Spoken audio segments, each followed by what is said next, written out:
Olá, 6 horas e 40 minutos, voltamos com o programa A Notícia de Frente. Agora teremos aqui uma presença especial, o candidato da Chapa 2, disputando as eleições da Ordem dos Advogados do Brasil pela seccional de Mato Grosso. Portanto, eu recebo aqui o advogado Pedro Paulo Peixoto. Olá, bom dia, seja bem-vindo. Bom dia, obrigado pela recepção. Eu que agradeço. Olha só, vamos começar falando aqui, tudo bem que a chapa do senhor é nova OAB, mostrando já um clamor pela alternância do poder. Mas antes, eu preciso entender, e toda a sociedade também, candidato, o que está acontecendo com essas eleições da Ordem dos Advogados do Brasil. A gente está vendo um show aí, vou dizer até de horrores. Essa eleição foi parar na delegacia, denúncia de uma chapa, denúncia de outra chapa. O que está acontecendo? Isso não causa aí ruídos, uma imagem negativa desta instituição? Hoje nós temos algumas manifestações raivosas, eu digo, porque o nosso grupo é um grupo de oposição. Na eleição passada tivemos uma chapa só, não houve disputa para a eleição da OAB. E quando o nosso grupo se colocou à disposição a colocar uma opção a mais para a advocacia do Mato Grosso, considerando que o mesmo grupo que está aí à frente da OAB está há mais de 26 anos, houve um certo incômodo para quem está na gestão. Então, quando o incômodo vem e às vezes os argumentos eles são parcos, aí acontece esse tipo de situação. Infelizmente, eu tive a minha conta do Instagram hackeada e eu não estou aqui dizendo que foi A ou foi B, simplesmente registrei como advogado, que sou, registrei um boletim de ocorrência para que fosse apurado o autor desse ato e que fosse responsabilizado. E quanto à nossa chapa tratou o tema eleição da OAB de um nível bem elevado. Nós não falamos de pessoas, nós não falamos de nada além do que projetos. Nós falamos de projetos, nós pensamos numa nova OAB, uma OAB revitalizada, com novos personagens, com pessoas que podem fazer diferente. Então, da nossa parte, nós não temos nada que deponha contra as nossas condutas. Doutor, bom dia. Além da sua formação como advogado, o senhor também tem formação como administrador, né? O senhor pretende dar um pouco de uma cara de gestão empresarial, caso seja eleito? De que forma isso vai ser feito? Eu queria incluir aqui uma outra atividade que eu desenvolvo, que é uma questão que me traz um orgulho muito grande. Eu também sou professor universitário. Sou professor universitário e nós temos a intenção de conciliar competências dentro do nosso grupo. Nós temos, como administrador de empresas, essa característica de olhar a OAB como uma empresa. Nós temos a ideia de criar um projeto e nós vamos implementar na OAB o Conselho Gestor. O Conselho Gestor é uma forma de você pegar os problemas do dia a dia da advocacia. Do advogado de balcão, que é o meu caso, todo dia está no fórum, precisa daquelas decisões do dia a dia para poder atuar. E vamos resolver de forma mais rápida. Hoje, a atual situação ela é gerenciada por 5 pessoas.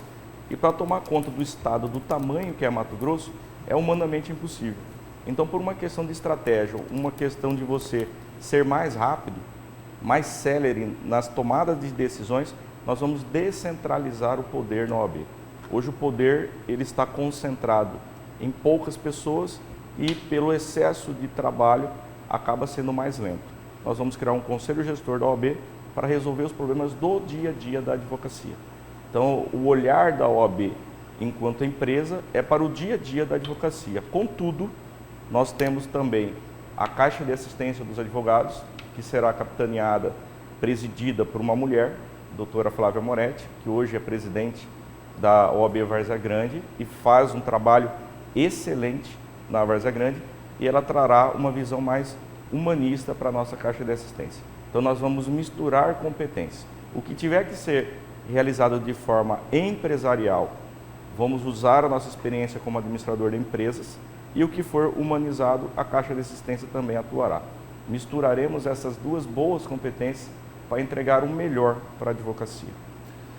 Doutor Pedro Paulo, a sua chapa, a chapa da sua adversária é presidida pela atual vice-presidente da OAB, a doutora Gisela, que inclusive tem um mote, né, agora é elas, e o senhor, em razão disso, trouxe uma advogada também para ser a sua candidata a vice, que é a doutora Gabriela Novis. Essa temática do empoderamento feminino, da questão feminina na eleição da OAB, tem a ver com a importância que as chapas atribuem à mulher hoje, ou tem a ver com o fato de já ter mais advogadas mulheres, ou seja, ter mais eleitoras mulheres do que homens na advocacia? Como é que está sendo isso, inclusive levando em conta que esse debate nessa semana está bastante acentuado, inclusive com acusação de misoginia, enfim, como é que o senhor aborda, por que o senhor escolheu uma mulher para ser a sua vice? São dois pontos aqui que precisam ser colocados. O primeiro, que existe uma regra onde 50% dos cargos ocupados nesse pleito será de mulher e 50% de homem. O nosso projeto já traz isso desde a pré-campanha.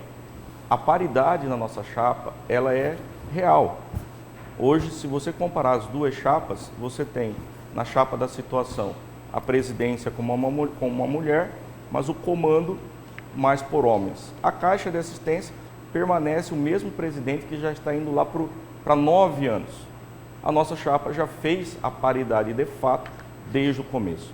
Então, dentro desse encontro de pessoas, nós temos a doutora Gabriela Novis Neves como vice-presidente, temos a doutora Adriana, professora, como secretária-geral, e na Caixa de Assistência, a doutora Flávia Moretti como presidente. A paridade, ela, na chapa 2, ela é de fato, e também, não só de direito, mas de fato na prática.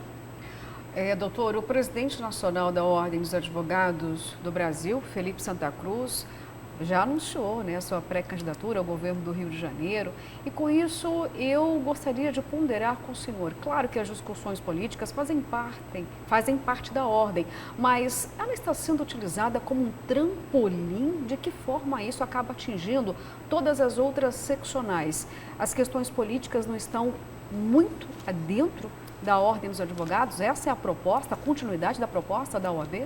Esse foi o primeiro ponto que nos incomodou, é ver a nossa OAB, uma instituição tão importante para a sociedade, sendo utilizada como um trampolim político partidário. Desde 2020, eu venho anunciando que a conduta do Felipe Santa Cruz, do presidente nacional, prejudicava a imagem técnica da OAB. Nós entendemos que a OAB ela não pode servir nem ao partido de esquerda, nem ao partido de direita. A OAB ela precisa ser independente, autônoma. Infelizmente, o Felipe Santa Cruz, ele usou a OAB como trampolim político partidário e, como você bem disse, hoje ele é pré-candidato ao governo do Rio de Janeiro. Mas o que tem o Felipe Santa Cruz a ver com o Mato Grosso? Hoje, a situação que ora coloca a doutora Gisela Cardoso como candidata, representando esse grupo político, não estou questionando a pessoa da Gisela, ela representa um grupo político que está aí há 26 anos, eles apoiam incondicionalmente o Felipe Santa Cruz. E de uma certa forma, aqui no Estado, é claro e é evidente que também a OAB ela caminha pelo ambiente político partidário. A nossa proposta é que a OAB seja independente. Eu vou fazer um parênteses aqui. Nós não somos contra o advogado e a advogada que queira ir para um ambiente político, se lançando numa candidatura. Isso é salutar, inclusive, para a própria sociedade. O que nós somos contra, o que nós combatemos é o uso da OAB como um trampolim político partidário. E isso vai acabar. Isso vai acabar com a eleição da nossa chapa.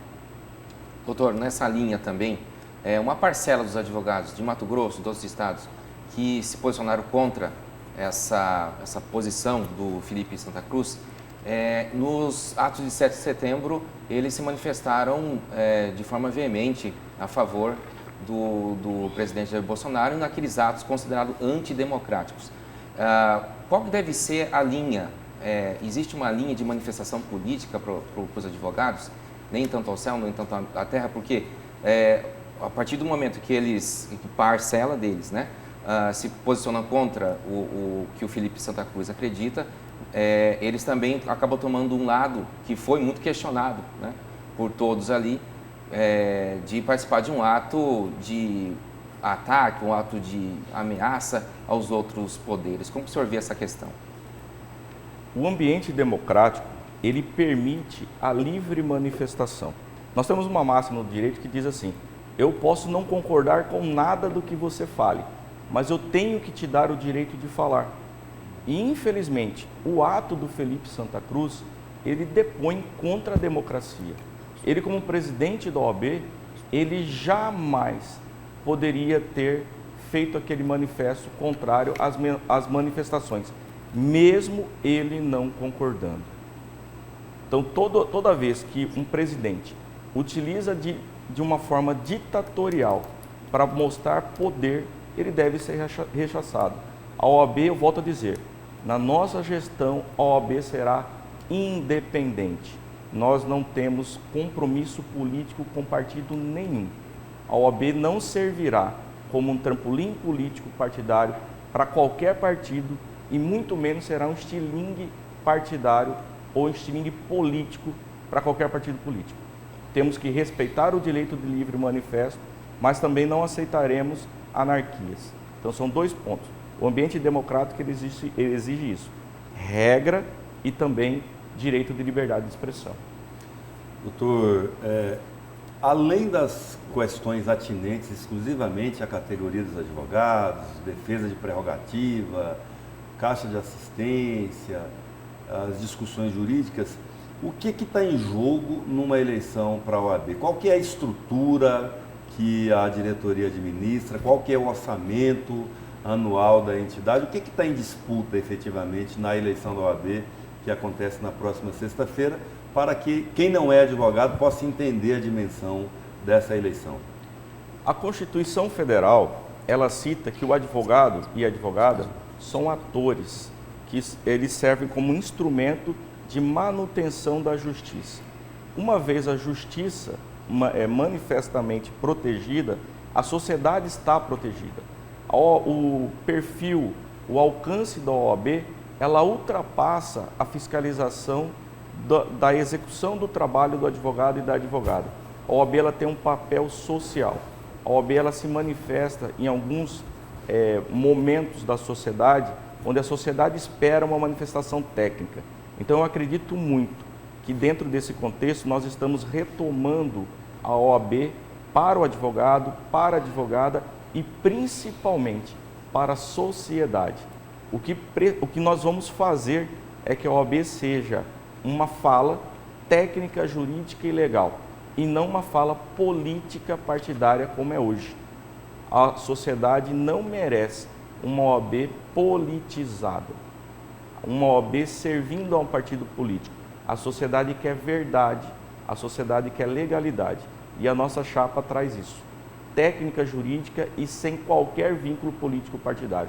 Você pode ter certeza que uma vez presidente, a OAB sendo instada a se manifestar, a técnica jurídica será colocada para a sociedade. Jamais técnica jurídica vinculada a um partido. Doutor, como professor universitário, o senhor vive o dia a dia da preparação dos jovens para a carreira. De que forma o senhor analisa esse processo atual, essa qualidade de ensino e a saturação do mercado também de advocacia aqui em Mato Grosso? De que forma o senhor pretende trabalhar esse ponto na sua gestão, caso seja eleito? Nós temos dois pontos importantes na tua pergunta. O primeiro, a nossa gestão fiscalizará as universidades. A OAB precisa assumir esse papel de fato, ir até as universidades e fiscalizar como é que o ensino jurídico vem sendo conduzido. Isso é matéria e medida que se impõe. Num outro ponto, os advogados que nós chamamos de jovens advogados, aqueles advogados que ainda estão no início de carreira, nós criamos um programa de mentoria. Hoje nós contamos com um apoio maciço dos professores no nosso projeto, em todo o estado. O que seria um projeto de mentoria? O jovem advogado, iniciando a tua carreira, ele terá módulos práticos sobre o dia a dia da advocacia. Ética é importante, gestão do escritório, um módulo também sobre como se portar na mídia social. Só para você ter uma ideia, nós temos o Felipe Santa Cruz, que é o atual presidente nacional, ele já criou uma medida punitiva contra o advogado que é ostentar na rede, mas não definiu o que é ostentação na rede. Nós queremos montar um curso específico para isso. Outro ponto, aulas práticas do dia a dia. Eu vou dar um exemplo aqui do advogado que atua na área do direito criminal. Como é que eu me porto numa delegacia? Como é que eu me porto no sistema penitenciário como um todo? Onde eu posso ir, o que eu posso fazer, o que eu não posso? Como é que eu me porto numa audiência? Com quem eu me recorro quando eu tenho as minhas prerrogativas desrespeitadas? É no TDP, enfim. Então essas aulas práticas para o jovem advogado é uma forma que nós encontramos de acolher o jovem advogado para ele se sentir mais seguro para exercer o seu mistério. E um advogado com tranquilidade, com segurança para exercer o teu mistério, o cidadão, ele também está mais protegido por esse profissional. Doutor, rapidinho aqui, o senhor não respondeu a minha pergunta anterior. Qual que é o orçamento hoje da OAB do Mato Grosso? Rapidinho, porque eu tenho outra pergunta para fazer para o senhor. Tá, nós temos uma variação, né? Hoje, no último trimestre agora, a última publicação que foi dada pelo site, tinha algo em torno de 12 para 13 milhões e pouquinho. Ano, que foi ou no trimestre? É porque, como nós trabalhamos com a questão da inadimplência, você não consegue cravar o valor exato, porque vai nós podemos jogar aí que é aproximadamente 12 a 15 milhões por ano. Nós pegamos o último número que nós temos, né? Certo. O último número disponível no site da OAB, que esse é um outro ponto que nós temos no nosso projeto. É uma maior transparência na prestação de conta da OAB. E eu volto a dizer, maior transparência. Em nenhum momento eu cito que existe qualquer conduta que não seja lícita. Estou dizendo que precisa ter maior transparência. Tá, a minha última pergunta é a seguinte, são duas, na verdade, se a Luciana me permitir aqui. O senhor criticou o tempo que o atual grupo político está no comando da OAB, mais ou interaria se ganhar essa próxima eleição, 26 anos, mais de 8 gestões consecutivas. E uma pergunta que eu faço ao senhor em relação a isso, assim, aonde que o senhor, por exemplo, estava nesse período? Porque o senhor é uma cara nova aí na OAB, assim, o senhor não era conhecido, né, da imprensa, da opinião pública, o seu nome surge agora. Então, assim, essa pergunta primeira, onde é que o senhor estava nesse período em que o grupo atual estava aí ganhando as eleições? E a segunda é que o atual presidente da OAB, ele sofreu uma acusação de Maria da Penha de violência doméstica e a sua adversária, que é a vice-presidente, teve uma determinada atitude. Pergunta que eu faço ao senhor é o seguinte, se fosse o senhor o vice-presidente da OAB e o presidente sofresse uma acusação de Maria da Penha, qual teria sido a sua atitude? Igual a da atual vice-presidente, doutora Gisela, ou o senhor faria algo diferente? Primeiro ponto, onde eu estava, né? Eu participei já da OAB nas comissões temáticas em outras gestões. E comissão temática não é cargo de direção. São cargos que você se dedica a estudos sobre temas específicos em determinadas áreas. No caso, eu já fui secretário-geral da Comissão de Direito Tributário e como professor universitário que sou, participei do Conselho Curador da ESA. Então, já tive participação na OAB como alguém que colabora dentro das comissões temáticas. Então, não estava omisso ao que estava acontecendo, estava servindo de uma outra forma. E o ambiente democrático, né, o Estado democrático de direito, ele exige a alternância no poder, de direção. É salutar, inclusive é uma medida que até fortalece a democracia. Uma perpetuação no poder não é salutar em qualquer ambiente e principalmente dentro da casa da democracia, que é a OAB. Em relação à violência doméstica, existiu essa acusação e eu preciso manifestar que eu sou contrário a qualquer tipo de manifesto violento contra a mulher. Existe o devido processo legal, o doutor Leonardo responde por isso, isso está aí dentro de um processo sigiloso e eu não sou aqui quem vai julgá-lo se ele foi culpado ou se ele é inocente. Isso a justiça é quem vai tratar e eu não aproveitaria esse momento para fazer acusações porque eu não tenho acesso ao processo. Mas nós temos regras que quando esse tipo de situação acontece, o afastamento para que fossem tomadas medidas legais e disciplinares deveria ter sido adotado e não o silêncio como aconteceu. Eu sou pai de menina, tenho 2 irmãs e eu não concordo com qualquer tipo de violência doméstica. Só para complementar a pergunta do Kleber, na época em que aconteceu a agressão, a OAB tinha uma campanha de prevenção à violência e também de estimulação das denúncias. A campanha foi retirada. O senhor teria agido da mesma forma? Ou o senhor também, se caso eleito for, vai ter um novo programa de defesa à mulher?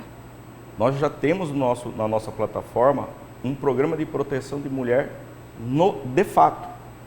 Porque falar em proteção da mulher e quando se tem a possibilidade de manifestar e fazer o correto silenciar, não fará parte da nossa gestão. Doa a quem doer. Esse é o primeiro ponto que eu coloco. Ou você defende a mulher ou você finge que defende. E só para colocar, doutora, fazendo mais um parênteses, a nossa vice-presidente, que é a doutora Gabriela Novis Neves, ela sofreu vários ataques na nossa campanha. Vários. Inclusive vindo por apoiadores, alguns membros que estão disputando a eleição do outro lado, falando que protegem as mulheres. E aí eu pergunto, a proteção da mulher para a Chapa 1, ela é seletiva? Só vai servir para as mulheres que estão na gestão ao lado deles? Ou será para todas as advogadas e advogados? Então essa é a reflexão que eu trago, porque a Gabriela ela foi vítima de vários ataques. Doutor, muito obrigada pela sua participação aqui no programa Notícia de Frente. Boa sorte. Posso terminar pedindo voto? Rapidamente, 20 segundos. 20 segundos, então para mim está fantástico. Então, advogados e advogadas de Mato Grosso, agora sexta-feira é a oportunidade que nós temos de criar uma nova roupagem para a OAB. Renovação, alternância de poder, Chapa 2. Conto com vocês. Vamos fazer uma nova OAB.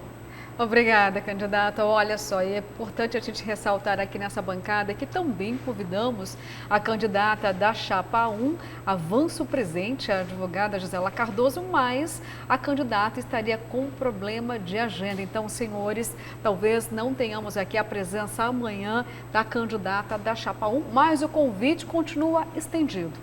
Bom, e agora eu vou rapidamente para o intervalo e volto daqui a pouquinho com mais programa A Notícia de Frente. Olha só, na volta a gente vai ter uma informação importante sobre cursos por parte do governo do Mato Grosso. Mas antes, vamos dar aquela olhada rapidinha nas imagens do trânsito aqui. Vamos diretamente aí para a Avenida Historiador Rubens de Mendonça. Movimentação intensa aí na Avenida Rubens de Mendonça, já são 7h02. A curva toda aí indo ao trabalho. Gente, daqui a pouquinho voltamos, viu?